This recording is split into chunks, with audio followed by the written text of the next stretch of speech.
আসসালামু আলাইকুম, সবাইকে স্বাগতম। প্রিয় শিক্ষার্থী বন্ধুরা, এসএসসি হিসাব বিজ্ঞান প্রথম পত্রের যে দশম অধ্যায় সম্পর্কিত একতরফা দাখিলা পদ্ধতি রিলেটেড অনেক সময় বলা থাকে প্রশ্নে প্রারম্ভিক মূলধনের পরিমাণ নির্ণয় করো। তো প্রারম্ভিক মূলধন নির্ণয়ের নিয়মটি হচ্ছে প্রারম্ভিক সম্পদ মাইনাস প্রারম্ভিক দায়।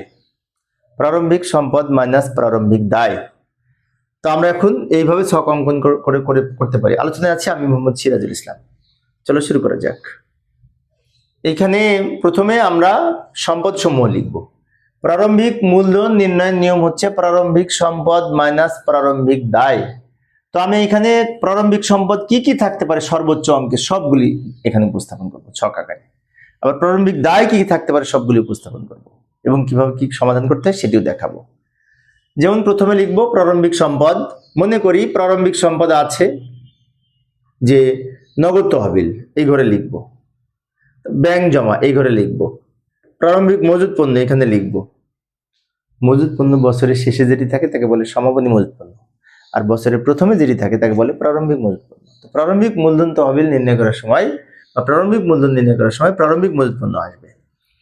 এরপরে প্রাপ্য হিসাব, প্রাপ্য বিল বা প্রাপ্য নোট, আসবাবপত্র, যন্ত্রপাতি, দালান কোঠা, বিনিয়োগ, এইগুলি মনে করি আছে। নগদ তহবিল, ব্যাংক জমা, মজুদ পণ্য, প্রাপ্য হিসাব, প্রাপ্য বিল, আসবাবপত্র, যন্ত্রপাতি, কলকবজা, বিনিয়োগ, এগুলি সম্পদ এবং এগুলি প্রথম তারিখে যেগুলি থাকবে সেগুলি এখানে আমরা নিয়ে সব যোগ করে এখানে লিখব। মোট প্রারম্ভিক সম্পদ হলো। এবার প্রারম্ভিক দায় সমূহ বাদ দিব। প্রারম্ভিক দায়ের মধ্যে কি কি আছে? প্রদেয় হিসাবের প্রারম্ভিক যে উদ্বৃত্ত সেটা লিখবো 1 তারিখের উদ্বৃত্ত। প্রদেয় বিল বা প্রদেয় নোট, আমি টাকাগুলি কিন্তু সব কাল্পনিক লিখতেছি বোঝানোর জন্য।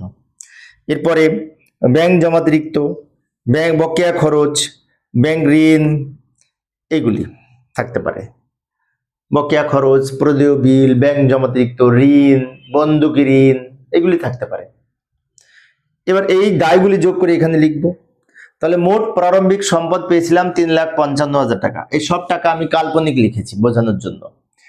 আর প্রারম্ভিক দায় পেয়েছি আমরা 1,13,000 টাকা। প্রারম্ভিক সম্পদ থেকে প্রারম্ভিক দায় বিয়োগ করে প্রারম্ভিক মূলধন, এটা থেকে এটা বিয়োগ করে এখানে লিখবো, সেটি হচ্ছে প্রারম্ভিক মূলধন। এটা হচ্ছে প্রারম্ভিক মূলধন এবং এই সম্পদ ও দায়ের পার্থক্য। এইভাবে আমরা নির্ণয় করতে পারি। তো প্রিয় শিক্ষার্থী বন্ধুরা, এই ছিল আজকের আলোচনা। শিক্ষার্থীদের অনুরোধে আমি অল্প অল্প করে আলোচনা করি যাতে শিক্ষার্থীরা বোরিং ফিল না করে। পরের ক্লাসটি দেখার আমন্ত্রণ রইল। খুদা হাফেজ।